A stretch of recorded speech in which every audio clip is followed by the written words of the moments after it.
Welcome to the Business for Breakfast seminar series presented by Huddleston Bolin. Today's event is a special Lunch and Learn seminar presented in partnership with the Associated Builders and Contractors Incorporated of West Virginia. All of our seminars provide very practical information for business people on topics ranging from sales and marketing to customer service, employee relations, technology, and accounting. For information about upcoming seminars, go to www.huddlestonbolin.com/events. Today's seminar is Strategies for Union Avoidance. Our guest speaker is Scott Sheets, a partner at Huddleston Bolin. What I want to talk about today are just some strategies and things to think about in terms of avoiding unions, making your place of employment less union friendly and more employer friendly. Some employers think they have a good labor relations program in place. Other employers don't even give it much thought. In West Virginia, for example, we are an at-will employment state, and some employers think that just because it's at will that they can just fire people at will. And while that's technically true, although there are lots of exceptions to it, just because you're the employer of in an at-will state doesn't mean that that's the way you should necessarily operate if you want to remain in total control of your business. So one of the first things to talk about, as listed, is effective employee-employer communications. It's very important that the employers and employees have a means of communications back and forth.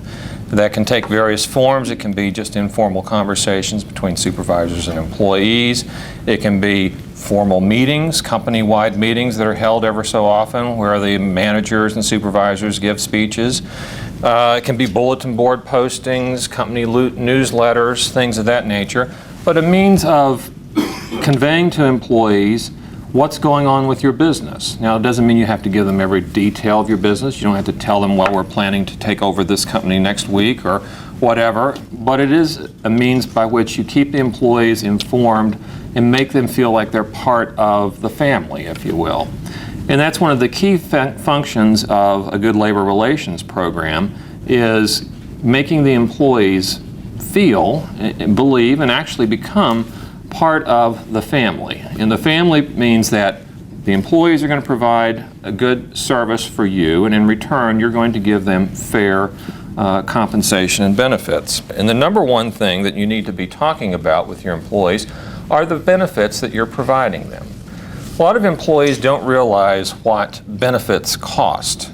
All they look at is their paycheck, and they see what they got for that week or that 2-week period or that month, and they don't think about the health insurance that you're providing to them. They don't think about what that costs because it's not coming out of their pocket.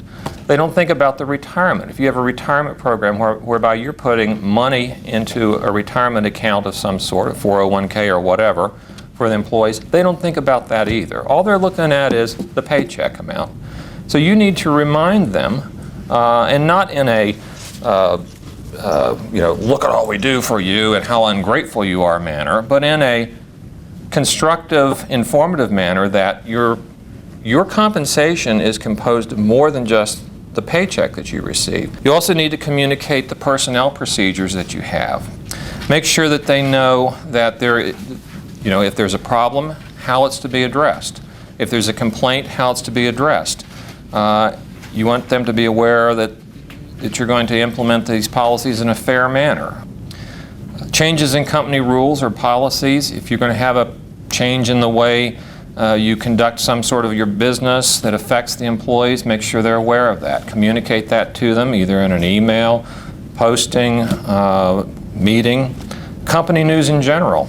As mentioned earlier, some employers implement company newsletters. And you may think, well, that's a lot of effort to have someone do a newsletter. Yes, it is, but you'll find out that there are employees who like to do those things. So you'd be surprised, just a company newsletter. Now, obviously, you're going to have editorial control of the newsletter, but you might have an employee who enjoys doing that type of thing and would be glad to put together a newsletter whereby you put little information about the employees themselves can contribute information, the people getting awards or having particular successes. Again, just something to foster this environment of we're all part of this together. Evidence that the company has listened to complaints, questions, and concerns. Could be something like a suggestion box. And if you implement those suggestions, give the employees credit. The net effect is just to keep creating this psychology of the employer cares, the employer listens, and the employer is being fair with the employee. Another aspect of the Labor Relations Department is the employee handbook, and that's something I've talked about in a lot of seminars, and I know some employers don't like handbooks. Handbooks can be useful for employees in generating the environment that we're talking about, an employer-employee good relationship. But it's still going to have procedures in it that the employees, if they receive the handbook, are going to expect you to follow. It shows them, here's what the company expects of me, and here's what I can expect from the company. But typically in a handbook, you're going to be listing, for example, the benefits you're providing.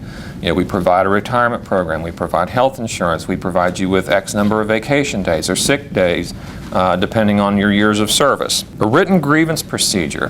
This is another thing that you might want to think about doing in terms of avoiding unions. You can, as a non-union employer, have in place some type of grievance procedure whereby if the employee, and you want to limit it, if the employee is upset with a particular discipline, some sort of demotion, that they can file a grievance. Not only the person or the supervisor making the decision that this person is going to be disciplined would be involved, but if the employee would file a grievance saying, I don't think this is fair, here, you want to have in place a formal procedure whereby they write out why they think it's unfair.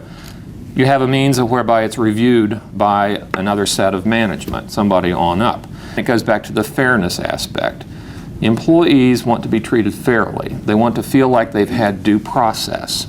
One of the key things that you can do in your labor relations program, if you do nothing else, is train your supervisors. First off, if you've got an employee handbook, make sure the supervisors know what's in the employee handbook. Make sure they know that the procedures you've got outlined in there are to be followed, that they know what they are, and they know to implement them fairly. Basic people skills.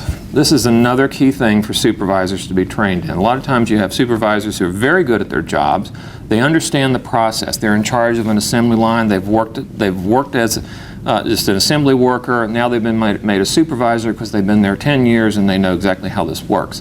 But what they don't know is how to relate with people. And I list some things in here that don't inadvertently create an employment culture that is receptive to union promises.